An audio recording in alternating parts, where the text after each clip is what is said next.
May 5th, 1945, a Sunday school teacher named Elsie Mitchell and her husband, Archie, were driving 5 kids to a picnic near Bly, Oregon. It was a beautiful spring day. The war in Europe had just ended, and Oregon is one of the safest places in America right now. The kids ran ahead to look at something they spotted in the woods. It was a large paper balloon with strange markings. Elsie called out to them not to touch it. Too late. The explosion killed all 6 of them instantly. Elsie Mitchell and 5 children became the only people killed by enemy action on the continental United States during World War II. Here's the absolutely insane part. That bomb traveled 5,000 miles across the Pacific Ocean. It flew itself. No pilot, no plane. Just a paper balloon riding the wind. And it was one of 9,000 that Japan launched at America. This is the story of the Fugo balloon bombs.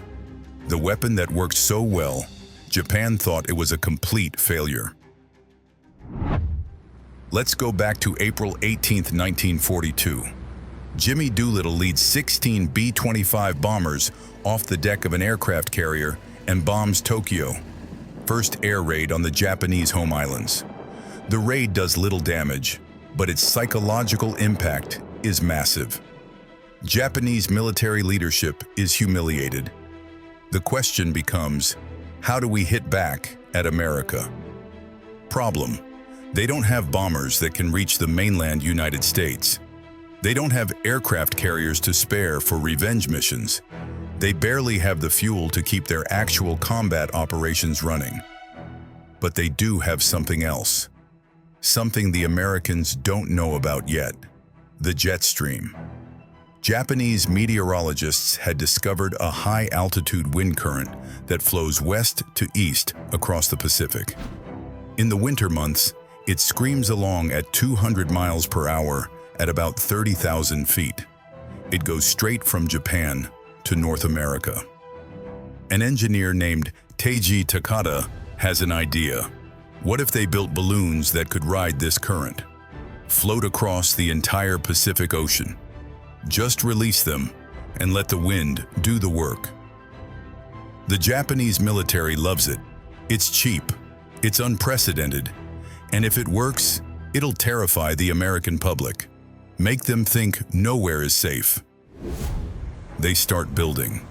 The balloons are made of washi paper, mulberry bark, pounded into thin sheets and glued together, about 33 feet in diameter when inflated. They hold hydrogen gas. Attached underneath is a gondola carrying 5 bombs, 4 incendiaries to start fires, 1 high explosive to kill anyone trying to put them out. The designers calculate it'll take about 3 days to make the crossing.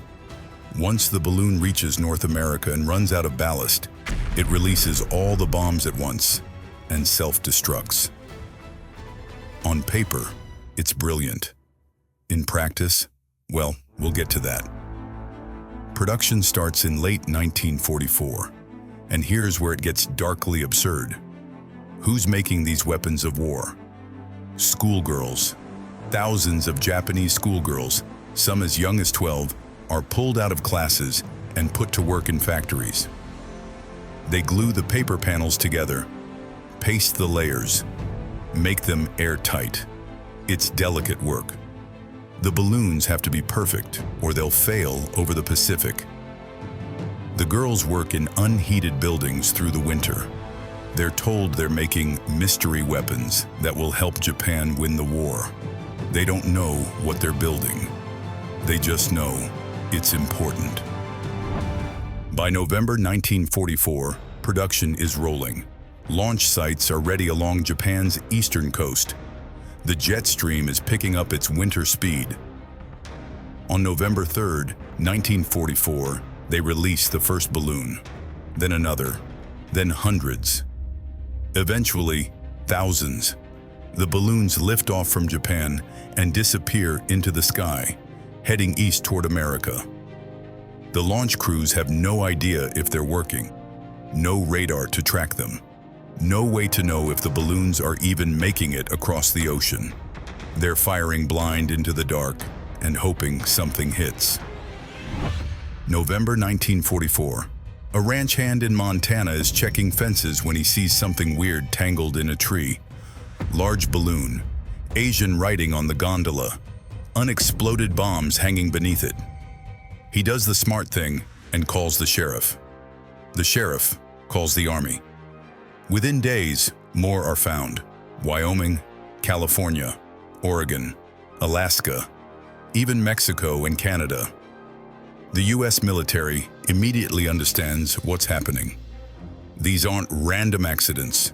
This is a deliberate attack. The Japanese have figured out how to send weapons across the entire Pacific Ocean using balloons. Now the American government has a problem. If they tell the public panics. Bombs could be falling from the sky anywhere at any time. But more importantly, if the press reports on the balloons, Japan will know their weapon is working. The War Department makes a decision. Total media blackout. They go to every newspaper, every radio station, every media outlet in the country and say, "You cannot report this. Not a word, not a hint. If anyone mentions balloon bombs, it's a threat to national security." And here's the crazy part. It works. Hundreds of balloons are found across Western North America. Forest rangers find them. Farmers find them. Kids find them. But almost nothing appears in the press. Japan launches wave after wave of balloons. They're waiting for some kind of confirmation. Anything. A news report about forest fires. Panic in American cities. Something to prove the weapon is reaching the target. Nothing. American newspapers are completely silent. Japanese intelligence can't find a single mention of balloon bombs in US media. Radio intercepts turn up nothing. The Japanese military starts to think the weapon is a total failure. Maybe the balloons are falling in the ocean. Maybe they're burning up. Maybe the altitude control isn't working. They keep launching anyway. Nearly 9,000 balloons between November 1944 and April 1945. A handful start small fires. Most are found and disarmed. Some are never found at all. But Japan has no idea any of this is happening. Then comes May 5th, 1945. Elsie Mitchell and her husband Archie are both working at a Christian mission near WWII, Oregon. It's a Saturday. Archie suggests taking some of the Sunday school kids on a fishing trip. Beautiful spring day. Get out in nature. The war is almost over anyway. Elsie is pregnant with their first child. She stays in the car while Archie scouts for a fishing spot. The 5 kids wander into the woods. They find the balloon. It's partially deflated, tangled in the trees. The gondola is hanging about chest high. The kids gather around it. One of them calls out that they found something.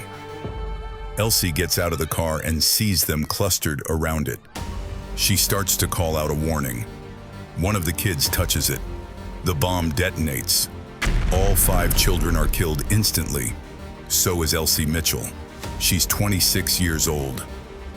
Archie hears the explosion and runs back. He finds his wife and all 5 children dead in the forest.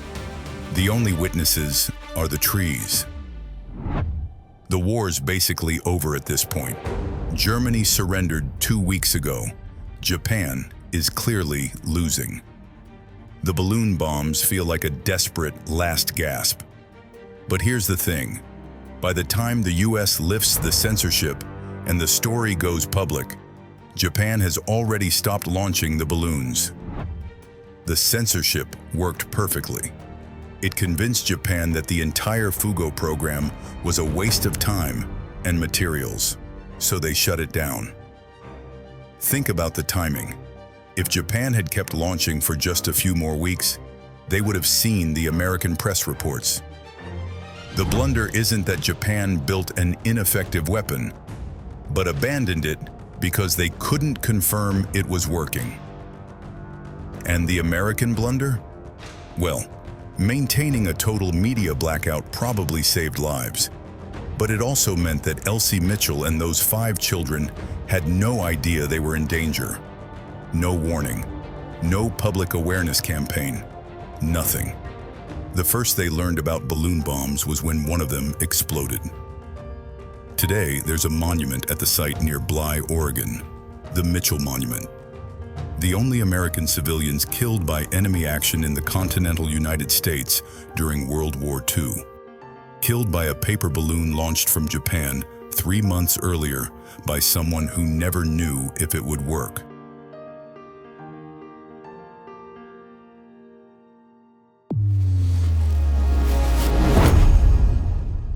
Thanks for watching.